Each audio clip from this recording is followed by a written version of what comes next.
Hey guys, tonight, we're going somewhere a little smoky. And no, not the log cabin fireplace. Kind of cozy smoky, we're heading to the Ring of Fire, where ancient Indonesians cook their food with volcanoes. Yes, actual volcanoes. You're probably thinking this sounds dangerous, and you are right. You might not survive your first breakfast if you step in the wrong spot. But it's going to be unforgettable. So before you get comfortable, take a moment to like the video and subscribe. But only if you genuinely enjoy what I do here. And while you're at it, tell me in the comments, what city are you in? And what time is it where you are right now? Now, dim the lights. Maybe turn on a fan for that soft background hum, and let's ease into tonight's journey together. The first thing you notice isn't the sight, it's the smell. As your feet step off that shaky bamboo boat and touch the earth of Java, a weirdly metallic tang punches through the humid air. It's not unpleasant exactly. More like you've walked into a kitchen and a chemistry lab at the same time. Sulfur, steam, and something vaguely resembling boiled eggs. You look up, and there it is, Mount Bromo, quiet for now, but it's puffing little clouds into the sky like it's bored and mildly annoyed. It doesn't seem dangerous at first glance, just sleepy. But you've read enough to know that sleepy doesn't mean safe. You adjust your scarf around your nose and keep walking.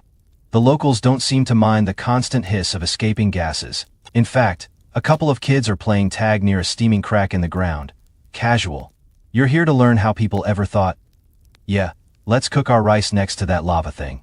Turns out, they didn't just cook, they built an entire lifestyle around it. A woman named Ibu Rini waves you over. She looks like someone's favorite auntie. She's stirring something in a big earthen pot, but the fire isn't underneath it. The ground is hot, literally. You watch as the pot bubbles and rattles, balanced directly over a natural steam vent, right there in the dirt. She says it's sayur loda, a coconut milk vegetable stew. You kneel down, and immediately, the soles of your shoes start to feel suspiciously warm, like the earth is trying to toast you back. Careful, she says, laughing. Don't sit too long. Your bottom will cook faster than the soup. You think she's joking. She's not. She shows you how they test the heat, sprinkling a few grains of rice on the soil and waiting to see if they sizzle. It's like watching someone test a frying pan that's the size of a meadow. This is geothermal cooking, a technique older than most recipes, and just as unpredictable as the volcano itself. Historians believe this practice began centuries ago, though when exactly? Well, academic circles are still arguing about that. Some say it started as a necessity during periods of volcanic isolation. Others argue it was a spiritual offering turned practical habit. Whatever the case, the method stuck. Why waste firewood when the earth is literally belching steam from its pores? You sit with the village elders, sipping th posi, a claypot jasmine tea, and they tell you stories. One claims his grandfather could tell the difference between sweet steam and bitter steam, depending on where the vent came from. Another says the volcano decides who gets good rice. They're probably teasing you, probably. That night, you sleep in a wooden hut not far from the crater. It's quiet except for the occasional low rumble. Not thunder, not wind, just the mountain stretching. You wake up once. Around 3 a.m., you think you hear the sound of boiling water, except there's no kettle. The earth here doesn't sleep, but you do, eventually, lulled by the soft hiss of steam, and the sense that tomorrow, you'll be eating pancakes that were made directly by tectonic activity. The next morning, you open your eyes to a light fog, and the unmistakable smell of something cooking. Again, not from a kitchen. It's richer, nuttier, like burnt coconut mixed with wet stone. You sit up groggily and realize the steam in the air is coming from the ground right outside your window. Welcome to your first breakfast in a geothermal neighborhood. A kid named Diwa is already waiting for you with a cheeky grin and a woven basket. He doesn't say much, just gestures for you to follow him. You stumble into your shoes, still slightly warm from sleeping near a geothermal vent, and trail behind as he leads you down a path lined with ferns and twisted, ancient trees. Everything here seems half mythical, like the setting of a video game where you are about to receive a side quest. Soon, you arrive at what looks like an open pit, roughly the size of a bathtub, but instead of water, it's exhaling steam in gentle bursts, like a dragon with sinus issues. Around it, several villagers are squatting peacefully, each with a different breakfast plan underway. One guy is using banana leaves to wrap rice in tempeh. A woman is carefully lowering eggs tied inside a woven pouch. You, being new, are given a simple assignment, egg duty. The egg isn't raw. It's been cured with herbs, and its shell smells faintly of lemongrass and smoke. Your job: drop it into the pit with tongs, and hope it doesn't explode. You kneel down, eyeing the shifting bubbles in the geothermal water. The villagers call this the baby vent. It's not strong enough to kill you, comforting. But if you leave the egg too long, it will crack in protest. You lower the pouch. The egg disappears beneath the hissing surface. You start counting. 1,000, 2,000. Diwa taps your shoulder. He holds up one finger. 5 minutes, he whispers, like it's a sacred rule. You nod solemnly. As you wait, another elder explains that this method is thousands of years old. The Sundanese people, especially, were known for using volcanic vents as communal kitchens. Even now, it's part science, part ceremony. You're told that the first steam of the day belongs to the mountain spirits. No cooking allowed until they've had their breakfast. Historians argue whether this was religious or just a clever way to avoid unpredictable morning steam surges. Honestly, standing this close to boiling earth, either explanation works. 4 minutes pass. The water hisses louder. 5 minutes. You grab the pouch and gently pull the egg out. It looks fine, miraculously intact. But the true test, the crack. You tap the shell against a rock. It opens with a satisfying snap, and inside is a perfectly custardy yolk, soft set and golden, flecked with green from the herbs. You take a bite. It's smoky, it's grassy. It's like nature cooked you something and didn't even ask for a tip. And just like that, you get it. Why would anyone build a kitchen when the planet already gave them one? But cooking this way isn't just about the food. It's a practice, a rhythm, a way of reading the earth like a chef listens for the sizzle of a pan. There's no medium heat setting here. You have to know the mountain. You have to feel when it's in a good mood. And sometimes, it isn't. A few meters away, a loud pop echoes through the air. Everyone pauses. A younger villager sighs, and pulls his rice parcel out of the pit. It burst open. Sticky grains everywhere. The old woman next to him doesn't even look up. Too eager, she says, not unkindly. The mountain doesn't like impatience. You sit back on a warm stone and take another bite of your egg. The steam softens the morning air, curling around your shoulders like a blanket. Your stomach is warm. Your fingers smell faintly of sulfur and lime leaves. This isn't just breakfast. It's breakfast with the volcano. You spend the rest of the morning thinking about breakfast, which, to be fair, feels justified when the breakfast in question was steamed by the Earth's armpit. But just when you think you've experienced the full extent of volcanic cuisine, Ibu Rini appears again, this time holding an egg and a bundle of herbs. Again, she's smiling, which usually means one of two things. She's either going to feed you, or she's about to ask you to do something mildly dangerous. Spoiler, it's both. She leads you up a narrow path that winds toward a rocky outcrop. The higher you go, the more the vegetation gives way to cracked stone and tufts of stubborn grass. Steam hisses softly from cracks in the ground, and birds with suspiciously intelligent eyes flit between the branches above. The kind of birds that look like they know you're not from around here. At the top, you find yourself on a plateau of warm stone, dotted with odd little vents and crevices. There's no fire here, no bubbling pit, just a quiet, steady breath of heat rising from between the rocks. Ibu Rini claps her hands together and announces, "Today you make omelet." You look down at the egg, and then at the rock. Sure, why not? She shows you how to take a flat stone, already warm to the touch, and rub it down with a crushed herb that smells like lemongrass and mint. So spirits know it's not for them, she adds with a wink. Then, she cracks the egg directly onto the stone. You expect it to run everywhere, but no. The heat is gentle, but steady, enough to start cooking the whites immediately. She fans it with a folded banana leaf and sprinkles on some wild garlic and chopped chili. The smell is heavenly, so is the slow sizzle. Then comes your turn. You pick a stone that looks flattish, not too hot, not too cool. You test it the local way, pressing your palm near it and whispering, "Ow," under your breath like a scientific chant. You crack your egg, add the herbs, and start fanning like your life depends on it, which, frankly, it might, because out of nowhere, a tiny vent next to your stone puffs up a cloud of sulfurous air and lets out a short, rude belch. Ibu Rini barely glances over. "That spot moves sometimes," she says. "Stone spirits like to change furniture." You manage a nervous laugh.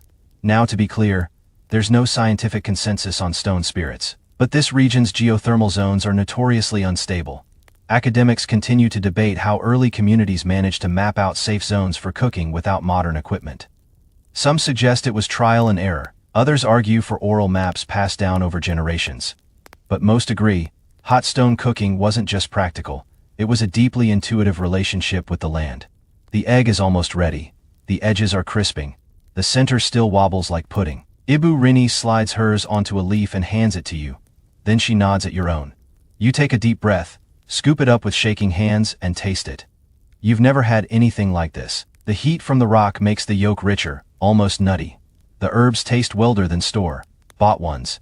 And maybe it's the adrenaline talking, but there's a flavor you can't describe. Like the earth itself added a seasoning you didn't see coming. You sit on the edge of the plateau, your leaf, plate on your lap, watching steam rise from a dozen invisible cracks. A few goats wander past.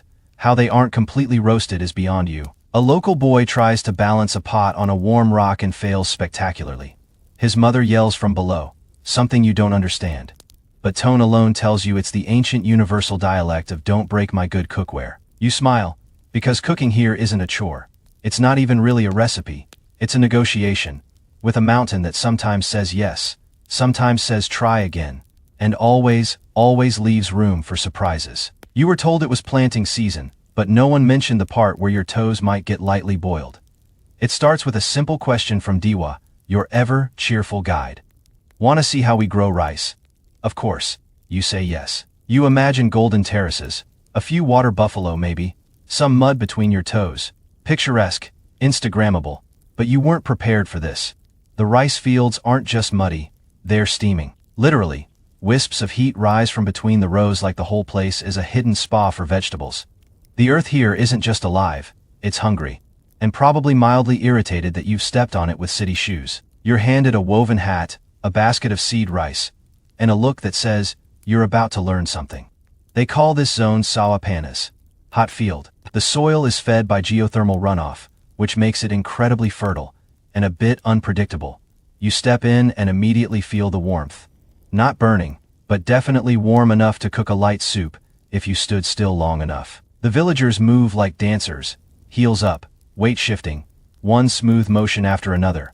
You, on the other hand, move like someone who just discovered the floor bites back. Every few steps, a pocket of heat blasts up through the mud, sending a puff of warm air right through your trousers. You wonder aloud how rice could possibly survive here. A nearby elder, Pak Lardo, grins with exactly 3 teeth and answers. Because we know where to plant it, and where not to stand. Helpful, he explains how the volcanic ash, rich in minerals, has fed these paddies for generations. It gives the rice a unique flavor, smoky, deep, slightly earthy. Some call it Barras lava rice. Not an official term, but it has a nice ring to it. You try planting. You get one seedling into the mud before another vent sneezes at your ankle. At this point, you're questioning everything. Your center of gravity, your pain tolerance, your shoe choices. But the villagers aren't fazed. They even enjoy your clumsy ballet. Steam means it's working, says one. You'll get used to it. You will not. But you smile anyway. There's a moment when you pause, hands caked in warm soil, looking out over the haze-covered field. Everything shimmers slightly in the heat. The sky is an absurd blue, and the mountain in the distance puffs quietly like it's amused. And it hits you. This isn't just farming. This is working with the volcano, not in fear, not in dominance, but in an odd sort of partnership, a passive, aggressive roommate dynamic, where the volcano brings the nutrients, and in return, the humans try not to annoy it too much. The academic literature has plenty to say about this. Some scholars argue that ancient Indonesians viewed volcanoes as both gods and gardens. Dangerous, yes, but also bountiful. Others say it was just clever adaptation. But one thing's certain, they didn't merely endure volcanic activity. They used it. As the sun dips lower, the villagers finish their work and wash their feet in a shallow, warm spring nearby. You follow, only to discover the water is almost bath temperature. Someone offers you a root to rub on your skin. Good for burns, she says cheerfully. You ask Diwa if people ever get seriously hurt out here. He shrugs. Sometimes, but mostly just roasted toes. Comforting. That evening, you eat the rice you helped plant. Well, someone else's version of it, harvested long before your clumsy arrival. It's nutty, chewy, unlike anything you've tasted. It tastes like earth, like labor, like a volcano gave you permission to eat from its skin, You fall asleep that night with the faint sting of heat still in your soles and the smell of ash in your hair. And you dream of patties that breathe. You wake to shouting, not panic, not fear, just urgency. The kind that smells like burnt rice and feels like someone forgot to turn off a volcano. You throw on your jacket, still warm from where it hung overnight near the geothermal vent, and stumble outside, squinting against the morning sun. The air tastes faintly of soot and breakfast. Diwa runs past you barefoot, holding a bowl of half-eaten nasi uduk. Come on. He yells over his shoulder. It's doing the thing again. That's not ominous at all. You follow, slipping once in the muddy path, and soon find yourself among a small crowd of villagers gathering at the edge of the steaming plain. The mood is mixed, half excitement, half minor irritation. Like someone's car alarm keeps going off. But that car is a mountain. Then you hear it. A distant, hollow rumble. Like a giant exhaling through a didgeridoo, somewhere beyond the ridge, Mount Semeru is coughing again. No one runs. No one screams. This isn't the eruption, just a reminder. You look around, confused. Shouldn't we be moving away from the volcano? Ibu Rini, ever unbothered, is adjusting the lid on a clay pot she buried in the ground earlier this morning. We are moving, she says calmly. We're just taking lunch with us. Sure enough, the villagers begin scooping up their partially cooked meals, wrapping them in leaves and fabric, and heading for higher ground. It's not an evacuation. It's a relocation. The mountain's having a moment, and they've done this before. You join the flow, bowl in hand, following the crowd up a slope where the steam thins out and the breeze actually moves. Someone sets up a makeshift cooking station on a warm rock. Another kid pokes at a still, bubbling rice parcel and yells, "Still good." Like he's testing a microwave, as you settle onto a dry patch of grass, a plate of banana, leaf-wrapped fish is passed your way. It's half steamed, half baked, and still sizzling. You unwrap it cautiously. Is it safe? You ask. Safer than the last time. Pak Larto says with a grin. You nod like that means something. And then, with the timing of a sitcom punchline, the mountain lets out a deep, gravelly grumble. Birds scatter. The ground vibrates, just a little. Your fish jiggles. You hold perfectly still. Nobody moves, except for one guy who calmly covers his pot with an extra leaf and mutters, "Not today, please." It passes. Just a hiccup. And this is the rhythm of life here. Always half listening, half cooking, fully aware that the very thing that feeds you might also decide you've had enough. Scholars have long debated how ancient communities reconciled this duality. Some argue they developed elaborate rituals to thank the volcanoes for their generosity. Others believe they simply accepted volatility as part of the bargain. After all, you're living on a god's dinner plate. Sometimes it flips. You finish your meal in silence, watching smoke drift lazily into the sky. The heat from the ground keeps your feet warm. The breeze keeps your forehead cool. Somewhere behind you, a child is laughing, tossing rice grains into a vent, and watching them vanish with a hiss. You realize something then. This isn't just survival. It's collaboration. The volcano gives, the volcano takes, and in between those two extremes, life happens. With fish, with rice, with oddly flexible evacuation plans. That night, back in your hut, you crawl into bed with ash still under your nails and a full belly. You sleep deeply, dreamlessly, until around 2 a.m., when a low rumble rolls through your pillow, and you think, not with fear, but with sleepy resignation, guess we're eating lunch uphill again tomorrow. You'd think dinner would be a break. After a long day of dodging hot mud bubbles, tiptoeing around burping vents, and possibly getting lightly roasted by accident, a calm meal sounds deserved. And yet, here you are, balancing a clay bowl full of steamy stew on your lap, while the entire sky turns the color of chili oil. Welcome to volcano twilight. The sun dips behind the craggy silhouette of Mount Bromo, and the whole world shifts hue. Golden light becomes blood, orange, and every shadow grows longer, like the volcano is stretching its arms out across the land. The temperature cools, finally, but the ground beneath you still radiates a slow, sleepy warmth. You're sitting on a rock that's somehow both a chair and a heating pad. Around you, the villagers are gathering for the evening meal. No tables, no electricity, just banana leaves, glowing coals, and a whole lot of quietly hissing vents. Dinner is gudeg, young jackfruit stew slow, cooked underground for hours in a hole lined with hot stones. It's sweet, rich, and sticky, served with a smoky egg and rice that tastes like it spent the afternoon eavesdropping on magma. Summoning passes you a clay cup of fermented ginger tea. It fizzes lightly on your tongue. You sigh. Finally, this is nice. Then you feel a slight tremor under your feet, like the earth just coughed. Everyone pauses, mid-bite. A few villagers glance toward the mountain, heads tilted. You freeze with a spoon halfway to your mouth. A pause.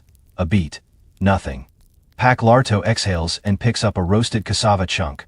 Small one, he says. Everyone goes back to eating. You do too. Chewing slowly, trying not to imagine your dinner turning into a sprint. It's here, in this weird limbo between peace and chaos, that you finally start to understand how people adapted to life here. The danger isn't ignored. It's woven into everything, even the recipes. There's an old saying here, makan di antara, asap dan dua, to eat between steam and prayer. You feel that now every spoonful tastes like patience. Every bite is a tiny dare to the volcano. Academics still debate the origins of this culinary tradition. Was it a conscious technique developed after trial and error, or a spiritual act of reverence, feeding the family while acknowledging the earth's temper? There's no consensus. But the consensus in your mouth is, this jackfruit stew is incredible. As darkness settles in, the villagers light oil lamps and small fires. Not because they need to cook, they've got the earth for that, but to keep the bugs away and the kids in one place. You sit quietly, your stomach full, your fingers sticky with palm sugar. Someone starts playing a stringed instrument. It hums like the wind, soft and low. Up above, the stars begin to appear, one by one. Behind wisps of volcanic smoke, the volcano itself glows faintly, like it's plugged into a dimmer switch. You lie back on the warm stone. You think about how strange this is, eating a meal beside a mountain that could, at any moment, decide it's had enough of humans and their silly stews. But for now, it hasn't. And the warmth beneath your back feels a lot like an ancient lullaby, slow and humming, vibrating right into your bones. This morning, you are handed a bundle of green tubes and exactly 0 instructions. You look at the bundle, then at Diwa, then at the bundle again. He grins. Today, we cook with bamboo. Ah, naturally. You're led to a clearing near one of the more well-behaved hot springs, meaning it doesn't burp, groan, or spit with volcanic drama. It just steams, politely, like a jungle sauna. The ground here is comfortably warm, the kind of temperature that makes you wish someone invented geothermal floor heating for modern apartments. Ibu Rini joins you shortly with a sack of rice, coconut milk, banana slices, and a few chunks of palm sugar. You're not sure whether this is breakfast or dessert, but either way, you're in. She picks up one of the bamboo tubes and starts stuffing the ingredients inside. This is lemang, she says, only with volcano flavor. You raise an eyebrow. She explains, traditional lemang is usually roasted beside an open fire. But in this part of the world, they use hot rocks and steam pits. Why waste firewood when the ground is already doing half the job? You help her seal the tubes with banana leaves, which you fumble like a tourist attempting origami. Meanwhile, she moves with the efficiency of someone who's done this since before you were born. Which, given her age, is probably true. You're directed to place the bamboo tubes into a shallow pit lined with dark stones. These stones, heated by a nearby steam vent, radiate heat like they're charging rent. You nestle your tube in, careful not to burn your fingertips, and cover the whole thing with leaves and a heavy mat. Then comes the hard part, waiting. You sit cross-legged on a nearby rock that hums faintly under you. It's like nature's beanbag chair, warm, slightly uneven, but oddly comforting. While the lemang cooks, Diwa passes you a small pouch of blackened salt. Volcano salt, he says, from the coast. Apparently, seawater is brought inland and evaporated near volcanic steam vents to speed up the process. The salt is dark, earthy, and carries the faintest trace of smoke. You dab a bit on your tongue. It tastes elemental. You glance back at the covered pit. A faint curl of steam escapes from one corner. It's working. The discussion turns to the bamboo itself, how its hollow structure acts like a pressure chamber sealing in flavor and keeping everything moist. But there's a catch. If you misjudge the heat or overfill the tube, the pressure can build too much, and, boom, you point to your bamboo bundle nervously. This won't explode, right? Ibu Rini laughs. Maybe. You don't ask again. Academic records on this kind of cooking are scarce.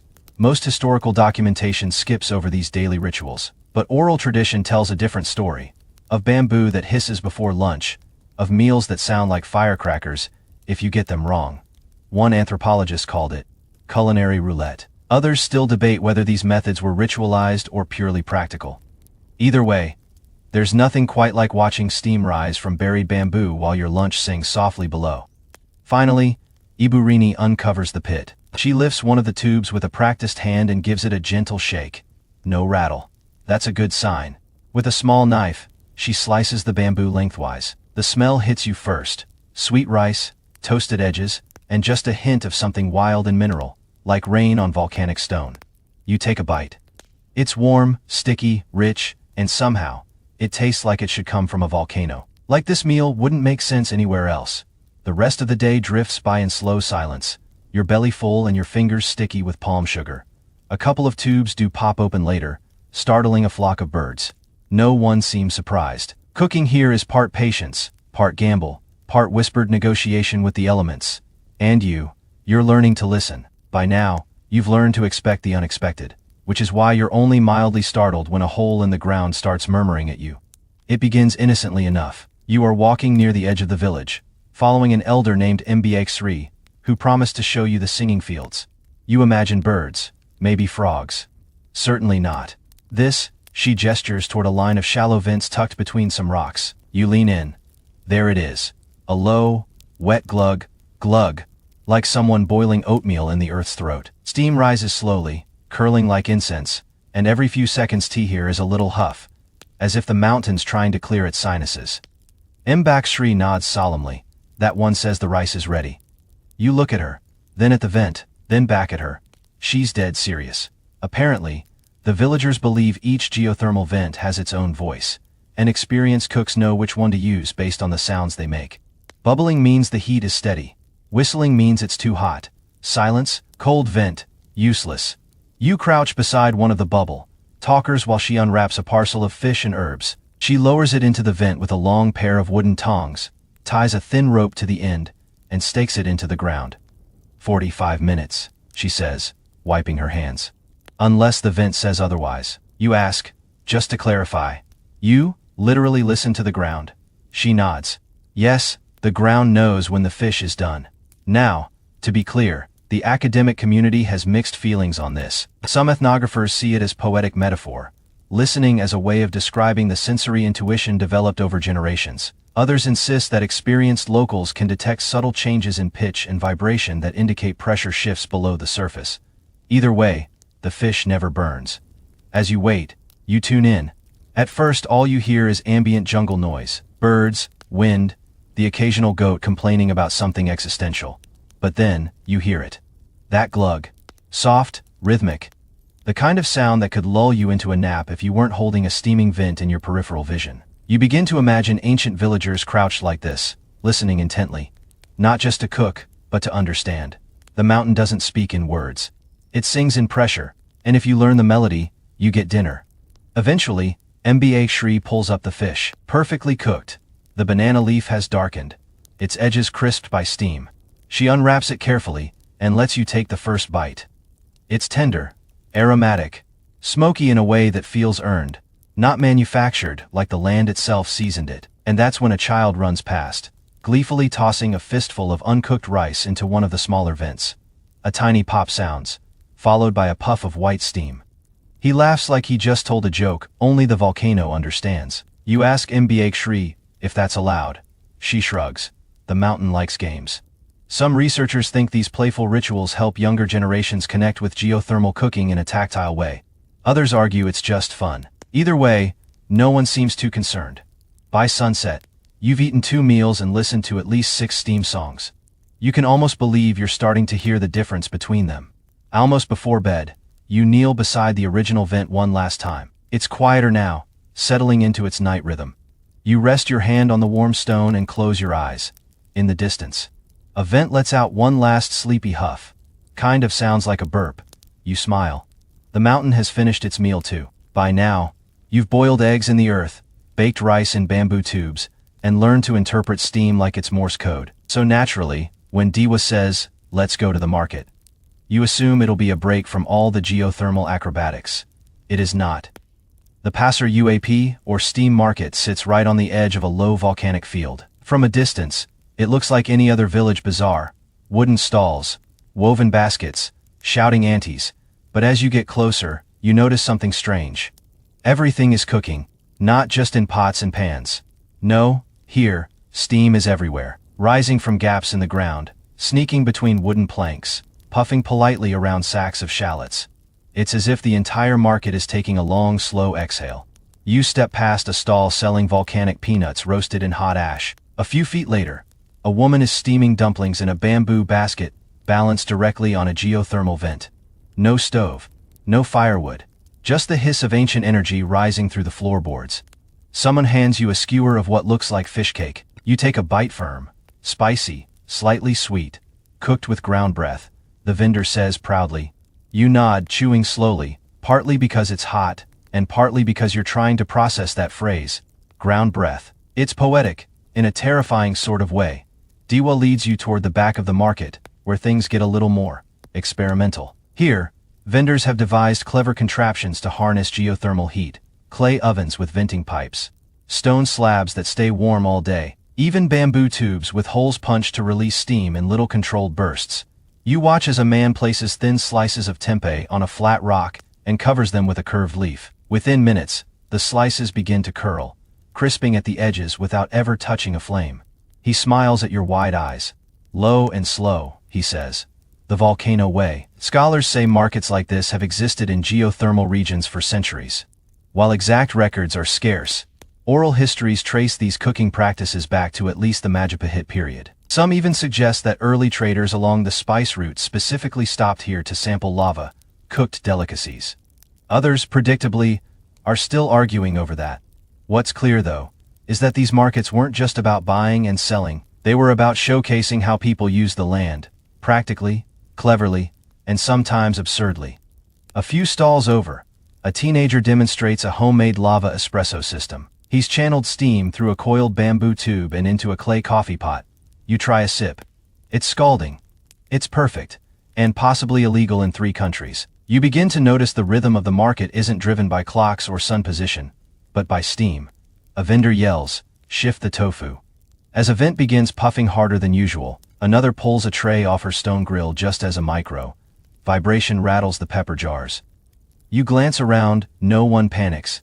Everyone adjusts, like dancers following an invisible geological choreographer. You buy a rice cake filled with caramelized banana. It's wrapped in leaf, still warm. As you walk back toward the main village, the cake steams gently in your hand, like it doesn't want to let go of the volcano just yet. Back at your hut, you unwrap it and take a bite. It tastes like sweet ash, molten sugar, and a little bit of swagger. The kind that says, "I was made by the earth itself. Thank you very much." You lean back against the wall. The whole village is winding down. Smoke trails off into the darkening sky, and vents burble like they're snoring. The market, like everything else here, doesn't sleep. It simmers. Tonight, there's a festival. At least, that's what Diwa calls it. You might describe it more as a very well-organized geothermal dinner party with glowing rocks and suspiciously coordinated chickens. It begins at twilight, with the sky turning its usual soft lava lamp orange. You're led toward the heart of the village, where families are placing offerings around the largest geothermal vent. Not food offerings to be thrown away, shared offerings. Dishes to be blessed, cooked, and eaten together. This is Hari Uap, the Day of Steam. Not every village has one. Some celebrate harvest, some honor mountain spirits, and some just like any excuse to gather and gossip over sticky rice. But here, the focus is on the relationship between people and the heat beneath their feet. You sit near the central vent, which the locals call Ibu Dapur, Mother Stove. The air around her is humid, warm, and filled with scent, lemongrass, garlic, turmeric, and something sweet you can't place. People begin to arrive, each carrying something wrapped in banana leaves or nestled in clay. Someone has prepared ayam bakar batu, chicken grilled directly on sun-heated volcanic rock. Another brings ubi ungu, purple sweet potatoes steamed in a basket lined with salt. Children dash between the legs of adults, placing small woven animals near the vents as symbolic guests. One girl hands you a tiny duck made of palm leaf. "This one's for the volcano," she whispers, completely serious. The ceremony starts not with music, but with a hush. A village elder steps forward and kneels by the vent. She pours a ladle of coconut milk into the soil. Not enough to damage anything, just a respectful splash. The steam turns it instantly into a fragrant cloud. We eat because she breathes, the elder says. You're not sure if she's talking about the mountain, the earth, or the vent itself. Maybe all three. Then the cooking begins. Communal. Chaotic. Perfect. People rotate dishes across various steam spots, some whispering old phrases for good luck. You're handed a spoon and told to stir the future, which turns out to mean mixing a vat of fermented cassava without letting the lid rattle too much. A nearby uncle offers conflicting advice on how to flip the banana cakes. You nod at both of them, do something entirely different, and hope nobody notices. Somewhere in the chaos, music starts. A single bamboo flute, then a second, then a drum made from stretched tree bark. The beat is slow and rolling, like the low thump of distant eruptions. Food finishes in waves. The air turns richer by the minute. You lose track of what you're tasting. Spicy yam here, tangy pickled mango there. A strange dessert that fizzes in your mouth and makes you laugh uncontrollably. The mountain provides many things. Logic is not always one of them. A local historian sitting nearby tells you the steam festival dates back longer than anyone can confirm. There are stories of villages using these vents long before they even built temples, he says. The mountain fed us before the gods did. Of course, modern scholars are split. Some believe these festivals emerged during periods of volcanic calm as a way to express gratitude. Others think it was just an excuse to cook a lot and share recipes. One academic paper from the 80s describes it as a gastronomic coping mechanism for living on a ticking geological clock. You'd say it's more like an underground buffet with spiritual overtones. As the sky darkens completely, fireflies join the party. They flicker over the steam vents like wandering stars. Someone offers you a warm drink made of pandan leaf and coconut foam. It tastes like melted incense in childhood. At some point you realize the air has cooled, just a little. The vents don't hiss as loudly. Even the mountain seems to be listening now, letting the people have their night. You lie back on a woven mat, full and happy and slightly overcooked. The stars wheel overhead. Steam curls beside you, no longer cooking, just being. You wake up to the sound of chanting, and the smell of something. Unfamiliar, not unpleasant. Just peculiar. Like burnt toast mixed with wet ferns and a hint of mystery. Today they're making volcano medicine. You are not sick, at least, you don't think you are. But Mbakshri insists you balance your inside heat. Which, when someone says that while holding a boiling rock wrapped in banana leaves, is difficult to argue with. You follow her to a small hut at the edge of the jungle inside.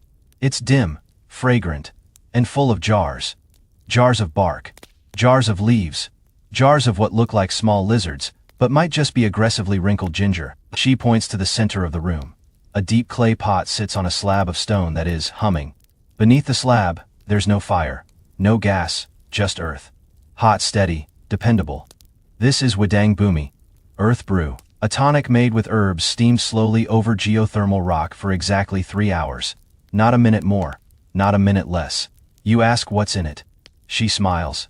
Mostly roots, a few secrets. Scholars who've studied these herbal traditions point out that the methods vary wildly by village, but the idea is consistent. Heat from the earth doesn't just cook food, it heals. Whether through infused drinks, warm stone compresses, or steam baths, ancient Indonesians saw geothermal activity as a sort of divine pharmacy. You sit on a stool shaped like a very judgmental toad and sip the brew. It's bitter, wait. It's spicy bitter then. Sweet. Your mouth goes through 5 stages of grief before landing on acceptance. You don't hate it. You might even crave it tomorrow. But you are sweating. Your fire is waking up, Mbakshri says, extremely pleased. Ladder. You're taken to a series of low stone structures partially sunk into the ground. These are the village's steam huts, used for what you assume is volcano yoga, but turns out to be more like a spa experience from the underworld. You're told to sit inside, draped in a cloth soaked in herb water, while steam rises from cracks in the floor. It starts slow. Cozy, you lean back and begin to feel your bones loosen.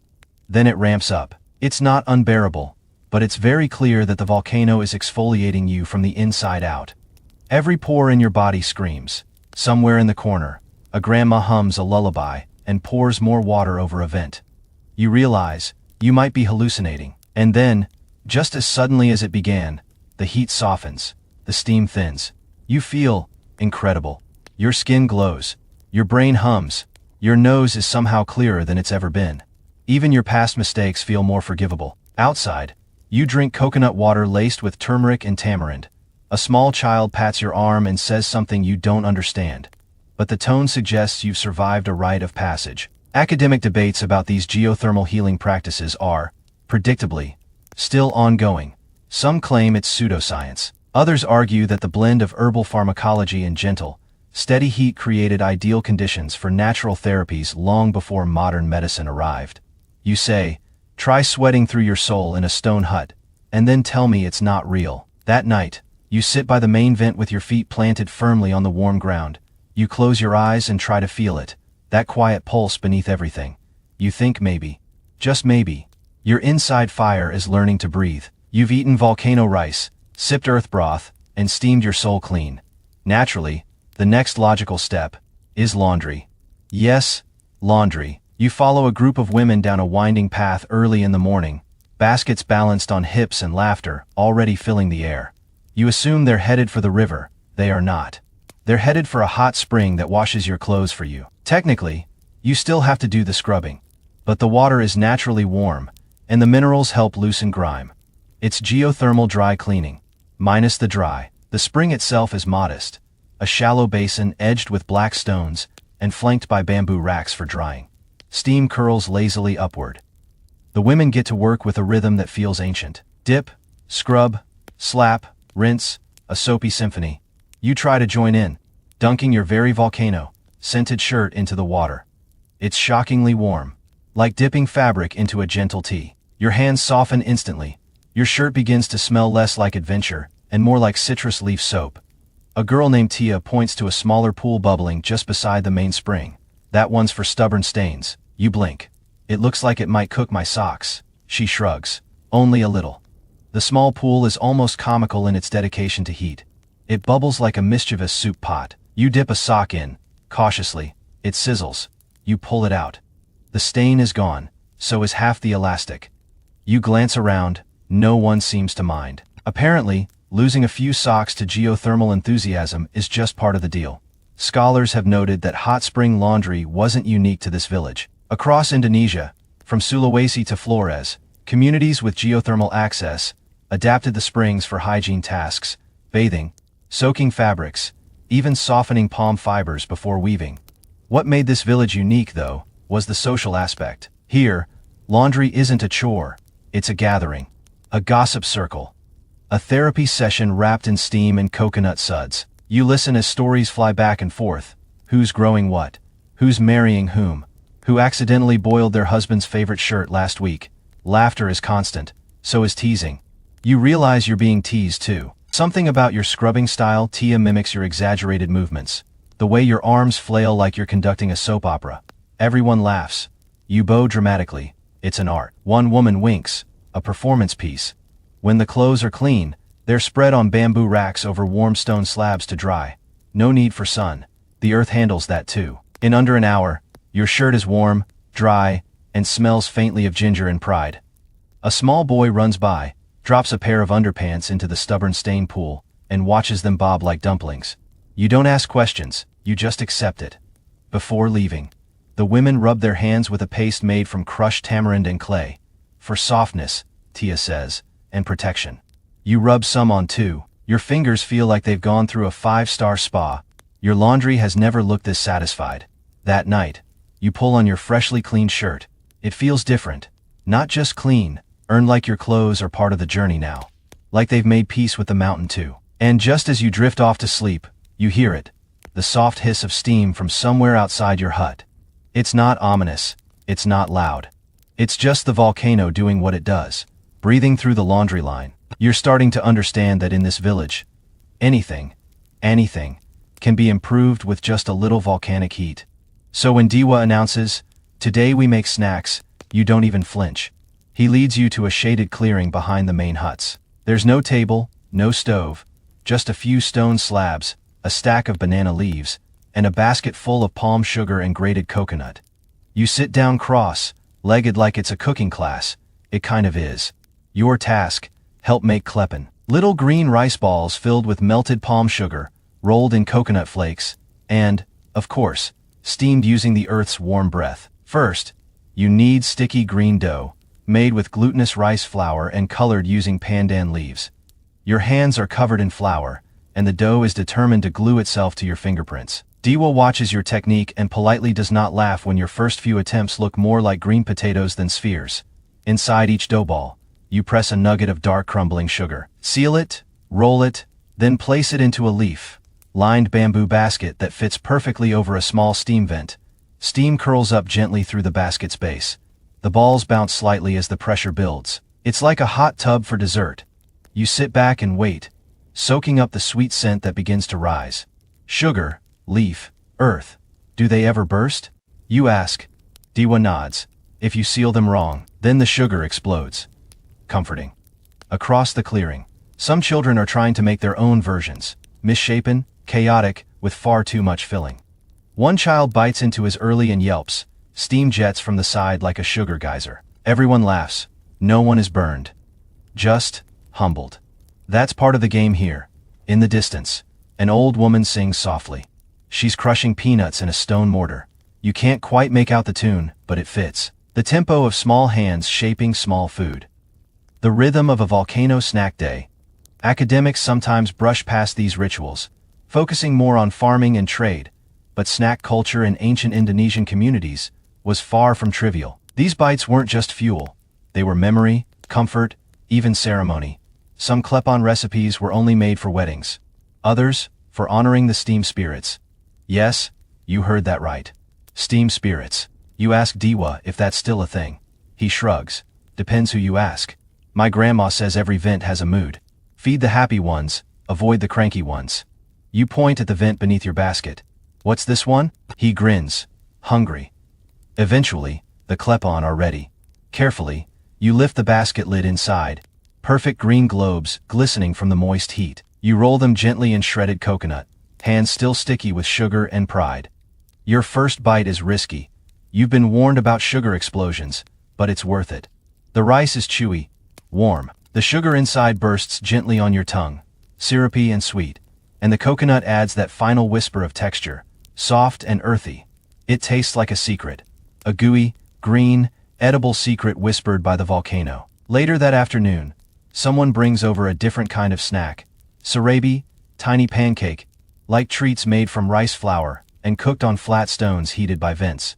You try one with fermented durian paste. You make eye contact with Diwa as the flavor hits. He nods solemnly. That one's for advanced eaters. You eat 3 more. The sun lowers. The vent cools. Your hands are covered in sugar and your soul feels about 10 degrees warmer. As you walk back to your hut, you realize something. This place doesn't just teach you to cook. It teaches you how to wait, how to listen, how to respect heat in all its forms.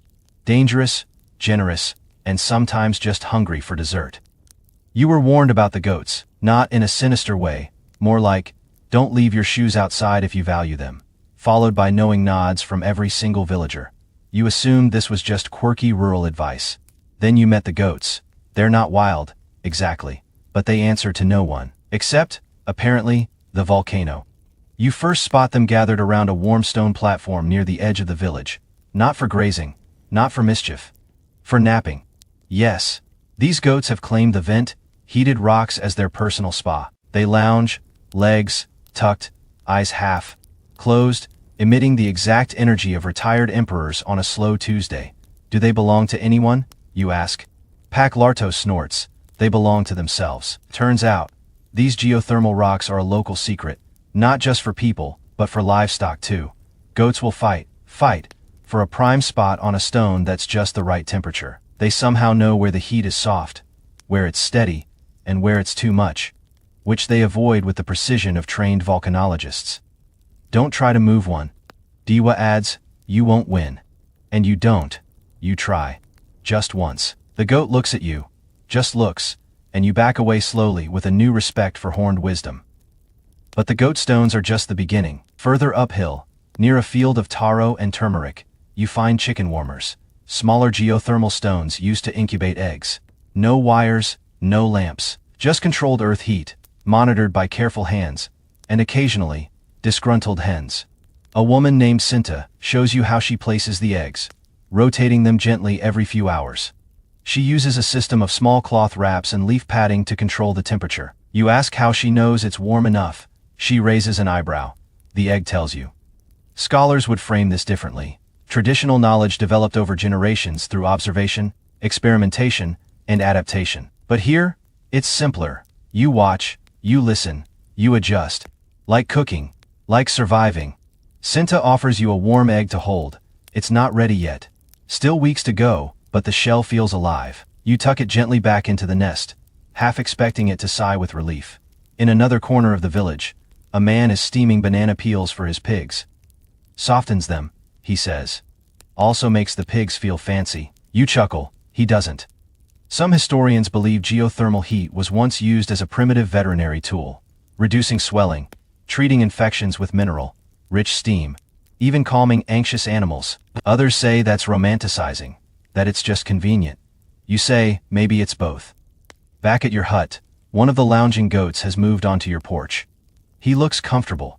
You sit beside him, careful not to touch his rock. The two of you watch steam rise from a distant vent. Somewhere in the trees, a chicken clucks judgmentally. The goat yawns. You take that as approval. In this place, nothing is wasted. Not the heat, not the silence. Not even a goat's nap schedule. And somehow, that makes everything feel complete. You pat the stone. It's warm. The goat lets you stay. You've seen the villagers cook, heal, bathe, even do laundry using volcanoes. But today, you find out they also build with them. More specifically, with volcanic mud. You are standing knee deep in it now. It's warm. Squelchy. Smells vaguely like clay and thyme, and you are supposed to help make bricks. Mbakshri hands you a flat wooden mold and a skeptical look. Don't step in the bubbling part, she says. That's the angry mud. Noted. You scoop a glob of thick, gray, brown paste from a steaming pool and press it into the mold. It's heavier than it looks, dense with mineral goodness, and about 3 degrees warmer than your comfort zone. Then, with a practiced motion, you flip the mold onto a drying rack made of bamboo slats. The shape holds, wound down, only a few hundred to go. Volcanic mud brick has been used for generations here. Not just because it's abundant, but because it's remarkably good at resisting both tropical rain and heat.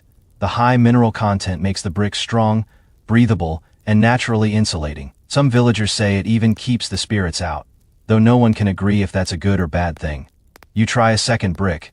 The mud sticks to your hands like warm cake batter, satisfying, messy, oddly relaxing. Around you, others are working too.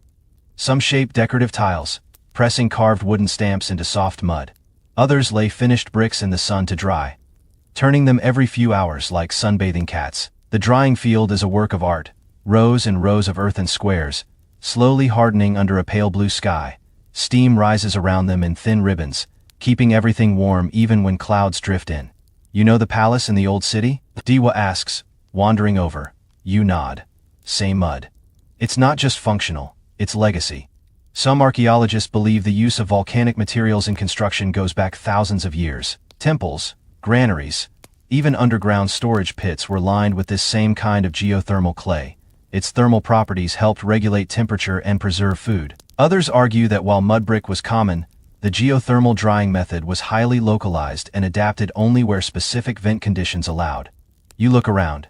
This place has the right vents. As the sun climbs, your bricks slowly change color, from wet gray to dusty ochre. You test one with a knuckle tap. It sounds solid. Real, like you made something permanent out of something squishy. There's something poetic about that. You help stack the dried bricks into a small hut, in progress near the edge of the village. The builder shows you how each layer locks into the next, using a mortar made of ash and sap. He smiles, gesturing at the structure. This one will be a steam hut for newborns. Apparently, warm air therapy is common for babies here. Keeps them calm, helps with breathing, and eases muscle tension. You're about to ask how they regulate temperature for something so delicate when he points to a small carved vent system below the floor. It channels the steam just enough, without direct exposure. Clever, safe. Very volcano, parenting, core. By late afternoon, your hands are crusted with dried mud. Your shirt has given up trying to stay clean, but your bricks are standing tall in the sun. And for the first time in days, you've created something that doesn't disappear the moment you eat it. Back in your hut, the walls seem warmer now, more personal. You wonder if they were made the same way.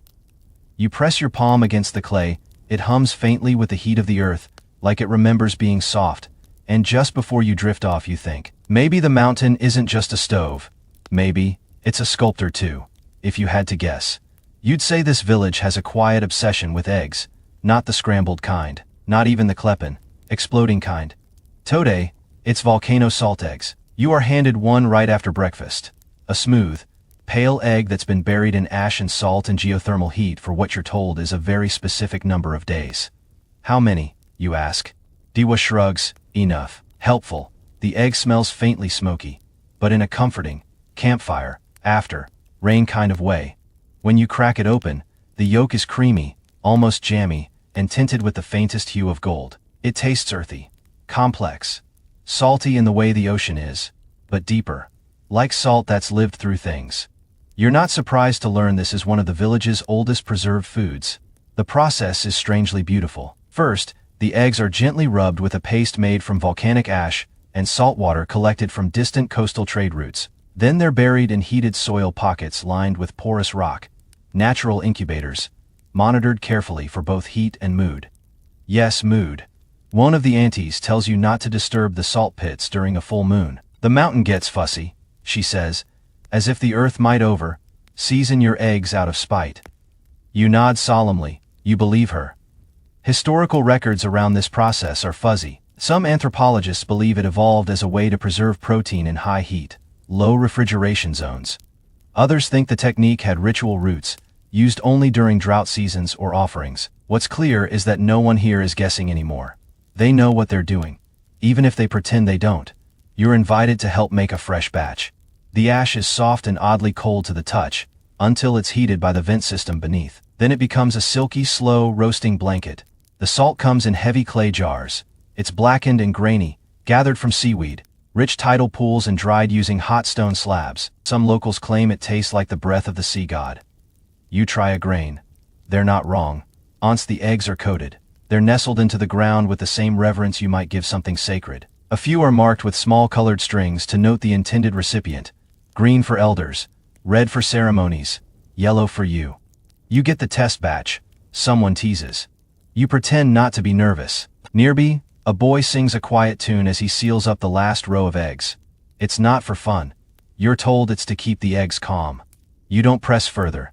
You just hum along. Days later, when your own salt egg is ready, it's served with a slice of warm cassava bread and a dollop of sambal made from fermented papaya.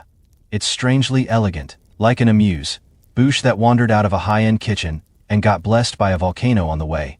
You eat slowly, savoring the complexity of it all.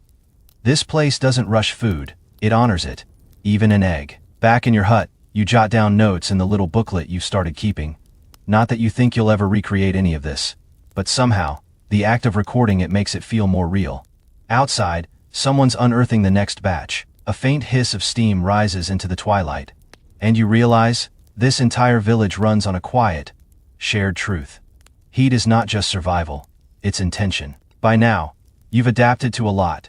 Steam, heated snacks, laundry by lava, goat, mediated seating arrangements. So when Diwa casually mentions the night gardens, you don't even blink. You just grab a torch and follow him into the trees. It's darker than usual, moonless, still. But the path ahead is clear, lit softly by flickers of bioluminescence and the low, unwavering glow of warm stones embedded in the trail. They're not hot enough to burn, just warm, like hand warmers left behind by the earth. You ask, why come at night? Dewa just says, because that's when they grow.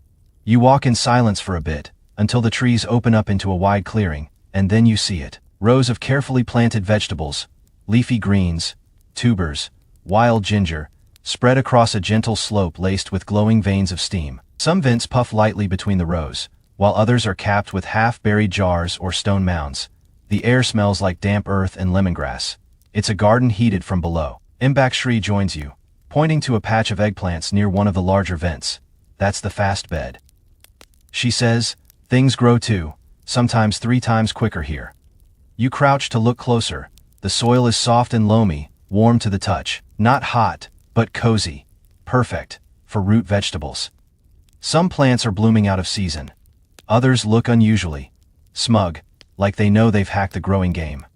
This is subsurface farming, and it's brilliant. Villagers plant in tiers, using stone-lined rows to channel gentle geothermal heat toward the root zone. It prevents frost, speeds up germination, and discourages pests. Some families have even rigged little steam lines from vents directly into their greenhouse-like structures. Mini volcano greenhouses, Diwa calls them, with excellent eggplant. Scholars have speculated about ancient geothermal agriculture for years.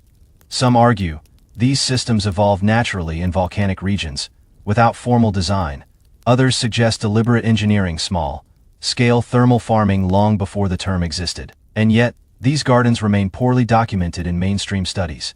Maybe because they only truly come alive at night. You help water a row of turmeric, carrying a gourd full of herbal-infused rainwater. The plants glisten under the soft glow of the vent stones, and you realize this garden isn't just practical, it's beautiful. A few children wander in, placing carved wooden frogs near the vents. You ask why. To make the steam happy, one girl whispers. You believe her. Eventually, you're invited to plant something of your own. You choose a chili sprout, tiny, hopeful, full of kick. You place it in a warm patch, cover the roots gently, and give it a respectful pat. There, Diwa says, now you belong to the land. The rest of the night drifts by in quiet tasks, stacking peat, trimming banana leaves, gently turning soil with your fingers. The heat from the earth rises around you, steady and quiet like an old heartbeat. As you walk back toward your hut, you look over your shoulder. The night garden glows softly behind you, lit by stars above and warmth below. You planted something.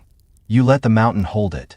Tonight, you are not going to sleep in your hut. You're going to sleep inside the earth. It's not a punishment, it's an invitation. Extended by the village's oldest resident, Paxino, who insists you haven't really felt the volcano until you've tried sleeping in a steam cave. Naturally, he leads you beyond the rice fields and past a grove of towering bamboo, down into a crevice only visible if you already know it's there. You duck under a thick curtain of vines and emerge into a shallow cavern, carved long ago by lava, erosion, and time. The walls are smooth and slightly damp. Steam rises from vents in the floor in soft huffs, like the earth is snoring. Paxino gestures for you to sit. You'll sleep better here, he says. No dreams, just heat. At first, the cave seems too warm, like being wrapped in a heavy wool blanket on a summer night, but your body adjusts quickly. The air is thick, but not stifling, filled with the scent of moss, mineral, and faint wood smoke. You settle on a woven mat laid over a warm slab of rock. It's surprisingly comfortable, like the earth molded itself to your spine. Paxino sits beside you and begins to talk. Not loudly, not dramatically, just steady stories. Half in Bahasa, half in the dialect of the mountain. He tells you how people used to gather here during storms, when lightning made the upper huts unsafe. He tells you of couples who came here to sweat out their arguments, and of elders who claimed the steam carried messages from ancestors. Some say the heat is memory, he adds. Old things, still alive, just softer. You nod, because that sounds exactly right. Steam therapy caves like this exist in other geothermal regions. Japan, Iceland, even parts of Mesoamerica, but this one feels uniquely intimate, not built. Just used, adapted, not engineered. Some anthropologists believe these caves were the first spa places, not just for healing, but for deep rest, even altered states of awareness. Others think they were simply shelters with good insulation. Either way, when you lie down and let the steam wrap around you, it feels like floating in warm fog. Paxino eventually leaves, whispering that he'll come back before dawn. You are alone now. The vent sighs beside you. The walls glisten. You feel your heartbeat slow. Something ancient stirs. Not frightening. Just old, like the cave is remembering something through you. You shift slightly, your fingers brushing the stone beneath. It's warm, yes, but more than that. It's reassuring. A kind of earthly weight that grounds you in the now, even as time slips sideways. You're not sure when your thoughts dissolve. You dream of roots and smoke and glowing stones that whisper names you've never heard, but somehow understand.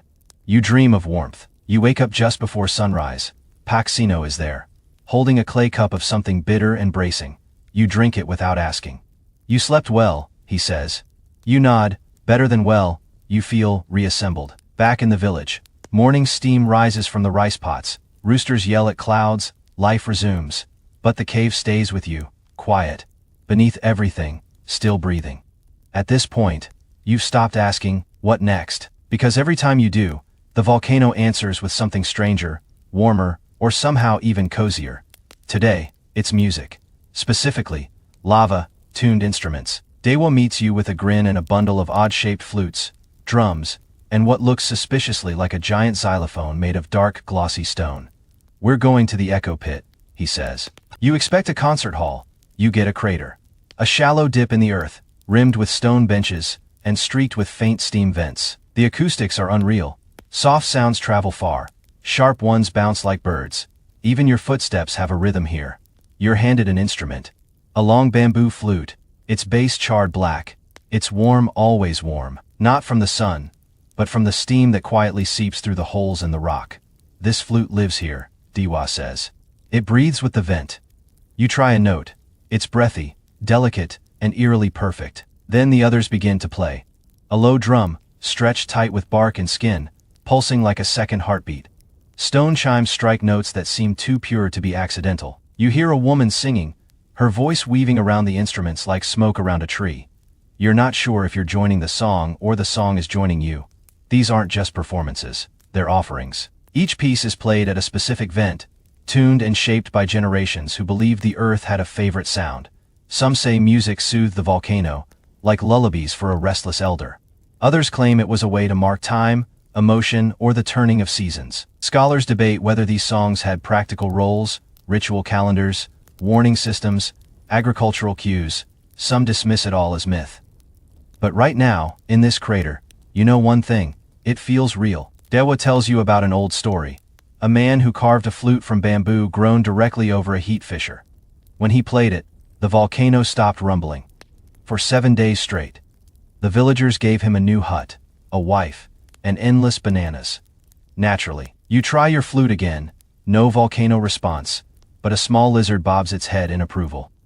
Close enough. As the session winds down, you get to try the stone xylophone. Each bar a carefully cut slice of obsidian, warmed to release specific tones. The notes ring deep, like bells from the center of the planet. You play a small melody, something simple, something yours. No one applauds, they just nod. That's the way here. No spectacle, just presence. The instruments are placed gently back in their cradles of moss and wood. The steam hisses quietly, as if to say, "That'll do." You sit in the crater a while longer, watching the mist swirl and listening to echoes that aren't quite gone yet. Some vibrations. You realize, stick to the skin. Later, as you walk back, the wind carries a single note from behind. A memory of your song, and you wonder if, somewhere deep beneath your feet, the mountain is humming it back. You've learned how to cook with steam, bathe in stone, make bricks out of mud, and hum to a sleeping volcano. But there's one final ritual left, one that doesn't involve any ingredients or instruments. It's called the walking. You only find out about it because a quiet man named Pakdamar shows up at your door just before dusk, holding a bundle of cloth and a lamp made from an old coconut shell. "No talking," he says gently. "Only walking." And that's it. You follow him without question, barefoot and curious. The path leads away from the village, across cooled lava fields, and through whispering forests. The only light comes from the lamp and the soft orange glow of distant vents that dot the earth like fireflies frozen in stone. It's not dramatic, it's slow, and silent. You walk in single file behind Pakdamar, who moves like he knows every root and ridge. You step over stones that hum faintly. Feel the temperature of the earth shift beneath your feet. From cool ash to warm moss to patches that make your soles tingle. Eventually, you reach a plateau. Not a summit. Just a quiet, open place. Above you, stars scatter like spilled salt across the black. Below you, the vents release soft breaths of steam, rising in slow curls that dance toward the sky. This is the mountain's exhale. Everyone in the group spreads out, sitting or lying on the ground. No one speaks. Some close their eyes. Others stare upward. You do both, alternating between watching the stars and watching the steam, as if both are trying to tell you something. Pakdamar sets the lamp down in the center of the group. It flickers for a moment and goes out. The steam continues. And in that silence, something happens. Not loud, not dramatic, but real. You realize how much you've heard in the past days. The hiss of vents, the crunch of ash beneath your steps, the heartbeat rhythm of drums, the sigh of someone folding banana leaves. All sounds rooted in place. This place, no matter how far you came from, or how strange this journey began. Your breath now syncs with the warm exhale of a volcano older than history. Some anthropologists describe the walking as a meditative practice. A way to mark the end of learning, the moment of release. Some think it was invented as a coming-of-age ceremony. Others insist it's just a way to say thank you without using words.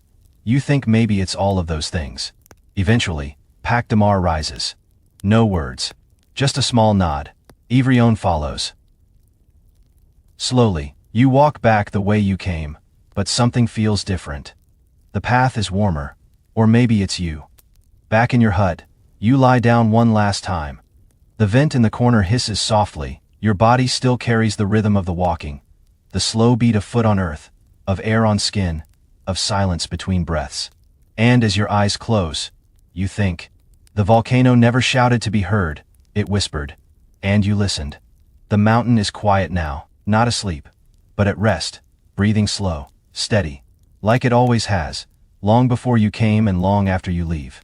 You're lying on your mat, eyes closed, body still warm from the day's steam and sun. Your fingers remember the texture of mud bricks. Your skin remembers the steam cave. Your tongue still carries a whisper of salted egg and coconut ash. Outside, the vents sigh.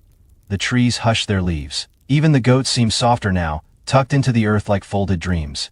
You've walked with the heat, eaten from it, bathed in it. You've learned not to fear it, but to feel it, respect it, let it carry you. And now, it's time to let it go. Let the echoes of drums fade. Let the steam rise without you. Let your thoughts melt gently into the dark. You are part of the mountain now, just for tonight, just for this dream.